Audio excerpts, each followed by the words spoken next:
कर्म का चक्र। भारत के मध्य में एक अनोखा गांव है जहां कर्म के प्राचीन सिद्धांत इसके निवासियों के जीवन को आकार देते हैं। आइए मैं आपको कर्म के चक्र के माध्यम से एक यात्रा पर ले चलता हूं, जहां भाग्य और भाग्य जादुई तरीके से जुड़े हुए हैं। एक दयालु किसान रवि से मिले जो अच्छे कर्मों की शक्ति में विश्वास करता है। हर दिन वह प्यार और समर्पण के साथ अपने खेतों में जाता है, यह जानते हुए कि उसकी कड़ी मेहनत उसके परिवार और समुदाय में समृद्धि लाएगी। एक चिलचिलाती दोपहर में जब रवि अपने खेतों में मेहनत कर रहा था, उसने एक थके हुए यात्री को पास से गुजरते हुए देखा। बिना किसी हिचकिचाहट के उन्होंने अजनबी को पानी और आराम करने की जगह की पेशकश की, जो भारतीय संस्कृति में गहराई से निहित आतिथ्य की भावना का प्रतीक है। रवि की उदारता से प्रभावित होकर यात्री एक बुद्धिमान ऋषि निकला। कृतज्ञता में उन्होंने रवि को एक बहुमूल्य ताबीज दिया, जिसमें कर्म के कारण और प्रभाव के जटिल जाल के बारे में गूढ़ बातें थी। अगले महीनों में रवि की फसलें कल्पना से परे फलने फूलने लगीं, जिससे न केवल उनके अपने परिवार में बल्कि पूरे गांव में समृद्धि आई। जब उन्होंने भरपूर फसल का जश्न मनाया तो हवा हंसी और गाने से गूंज उठी।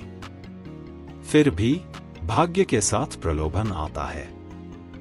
एक चालाक व्यापारी ने रवि की उपजाऊ भूमि का लालच किया और बदले में उसे सोने के सिक्कों का एक थैला देने की पेशकश की। लेकिन रवि दृढ़ रहे, यह जानते हुए कि उनकी जमीन सिर्फ एक कब्जा नहीं थी, बल्कि उनके पूर्वजों की विरासत और पृथ्वी का एक उपहार था।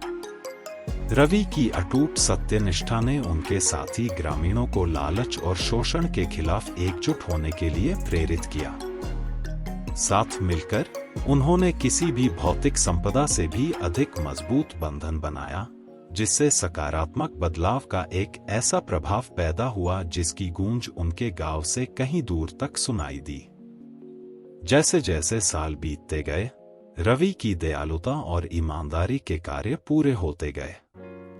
उनका परिवार न केवल भौतिक संपदा में, बल्कि प्रेम, समुदाय और कर्म के आशीर्वाद की समृद्धि में फला फूला। ऋषि का ताबीज, जो अब उनकी यात्रा का प्रतीक है, कर्म के प्रतिफल की रोशनी से जगमगा रहा है।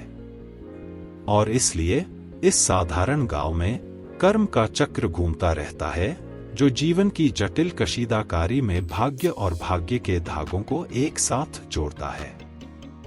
क्या हम सभी रवि की कहानी से प्रेरणा पा सकते हैं और याद रख सकते हैं कि धन का असली माप हमारे पास जो कुछ है उसमें नहीं, बल्कि हमारे दिलों की अच्छाई में निहित है।